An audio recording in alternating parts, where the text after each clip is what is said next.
जो पहला टॉपिक है, विषय है, वो ये है, पहला विश्व युद्ध, खिलाफत और असहयोग। तो है क्या कि 1919 के बाद राष्ट्रीय आंदोलन नए इलाकों तक फैल गया।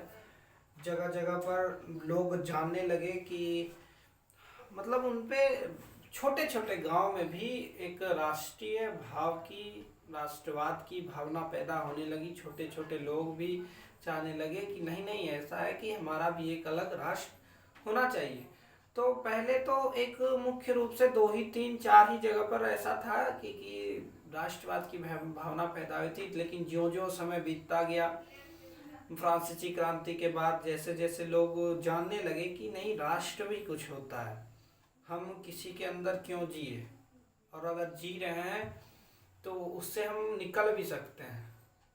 ठीक है, तो लोग जगह जगह पर ये बात फैलने लगी और छोटे छोटे गांव में भी ये बात आने लगी। फिर है कि आई तो सभी चीज़ों के सामने एक चुनौती सामने में आती है। चाहे आप पढ़ रहे हो तो पढ़ने टाइम आपको आता होगा, नींद आता होगा, या जो भी चीज़ आप कीजिएगा आपके सामने एक चुनौती आती है, या 2 चुनौती आती है, या 3 चुनौती आती है, या सीधी सी बात है कि जीवन हमारा चुनौतीपूर्ण है, चुनौतियों से भरा है। और जो लोग इस चुनौतियों से लड़ना सीख लिए, उभरना सीख लिए, विश्व विजयी वही बनते हैं। एक है ना रश्मि रथी का है कि, हाँ, रश्मि रथी का एक लाइन है कि वसुधा का नेता कौन हुआ, नवधर्म प्रणेता कौन हुआ, अतुलित यश क्रेता कौन हुआ, भूखंड विजेता कौन हुआ, जिसने न कभी आराम किया विघ्नों में रह करना। चुनौती है सभी के सामने। तो अब है क्या कि विश्व युद्ध जो हुए थे, तो विश्व युद्ध से आर्थिक और राजनीतिक स्थिति बदल गई। विश्व युद्ध के बाद आर्थिक स्थिति, सबसे पहली बात यहीं पर आ रही है कि आर्थिक स्थिति भी बदली। और आर्थिक स्थिति बदलने का कारण क्या है, वजह क्या है, ये हम लोग जानना चाहते हैं। बहुत लोग मारे गए, और लोग मारे गए तो एक विश्व युद्ध हुआ, तो जगह जगह पर आपका एक बड़े मात्रा में आपके भोजन जाने लगे, आलू तो बात का बात है, भोजन जाने लगे, बम, हथियार, सब चीज, गोली बारूद, सबका आयात निर्यात होने लगा। अब जब उतने मात्रा में विश्व युद्ध हुआ, उतना बम फूटा, उतने लोग खाना खाया, लड़ रहे हैं, तो boost the secret of my energy. तो जैसे वो लड़ रहे हैं तो ऐसा थोड़ी है भाई चावल दाल खा के लड़ेंगे, उन्हें भी कुछ चाहिए यार, प्रोटीन, जो लड़ सके, कुछ हैवी चीज। तो वो लोग, आयात निर्यात उस टाइम बढ़ गया, लोगों ने खाना ज्यादा कर दिया, या बारूद ज्यादा खर्च हुए, सभी चीज में विश्व युद्ध हुआ। तो छोटे पैमाने पर तो विश्व युद्ध हुआ नहीं। तो उससे क्या हुआ, सबसे पहली बात यह है कि ज्यादा चीजें खर्च हुई, तो आर्थिक स्थिति बदली, और राजनीतिक स्थिति बदल गई कि नए नए नेता पैदा, उभर कर सामने आए। पैदा तो हो ही चुके होंगे, नए नए नेता उभर कर सामने आए कि नहीं, ऐसा है कि हमारे में भी वो क्षमता है जो हम लोगों को संबोधित कर सके, लोगों के मानसिकताओं को बदल सके। ऐसे ऐसे नेता सामने आए। ठीक है, तो फिर आता है कि युद्ध के नाम पर कर्ज लिए गए और करों में वृद्धि हुई। अब देश छोटे छोटे देश, जो देश विश्व युद्ध में शामिल थे, उन्होंने क्या किया, कर्ज लिए गए। और कर्ज लिया तो भाई चुकाना तो पड़ेगा ही, चुका नहीं पा रहे हो, कर में वृद्धि हो गई आपकी। ठीक है ना, छोटे छोटे देशों ने कर्ज लिया, चुका नहीं पाए, कैसे चुका पाएंगे, खर्च हो गया भाई, खर्च हो गया।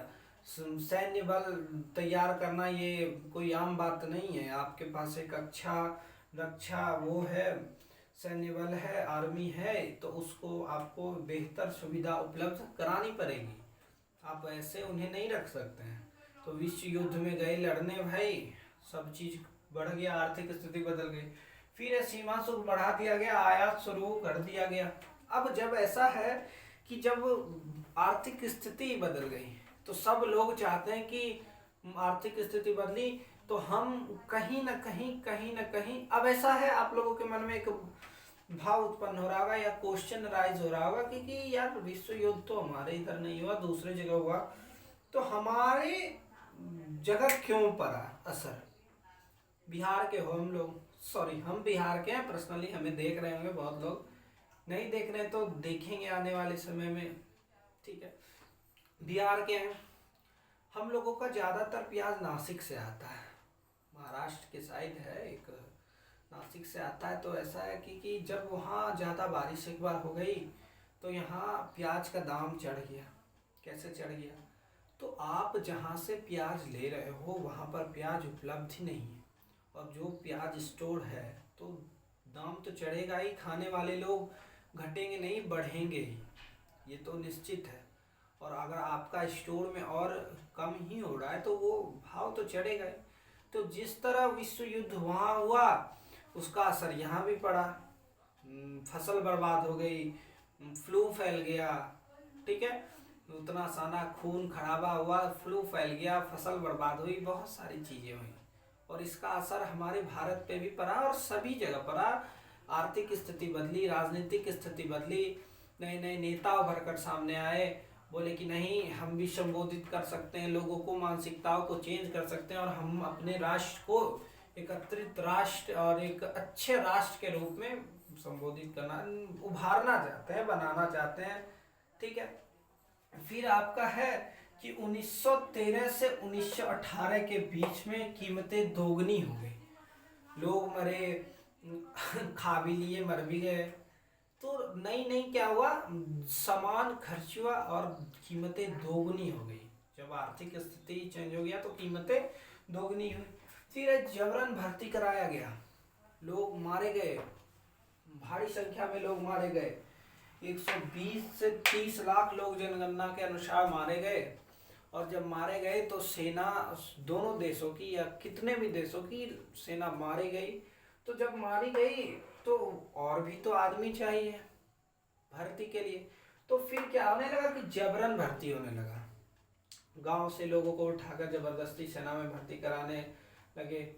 तो जब यहाँ से ही आप समझ सकते हो ग्रामीण इलाका किस चीज के लिए फेमस है, कृषि के लिए, और जबरन जब भर्ती आपका होने लगा तो इसका डायरेक्ट असर पड़ेगा यहाँ पे फसल पे। आप किसान लोगों को, कृषि को, जो कृषि क्षेत्र से जुड़े लोगों को जबरन भर्ती सेना में करवा रहे हैं।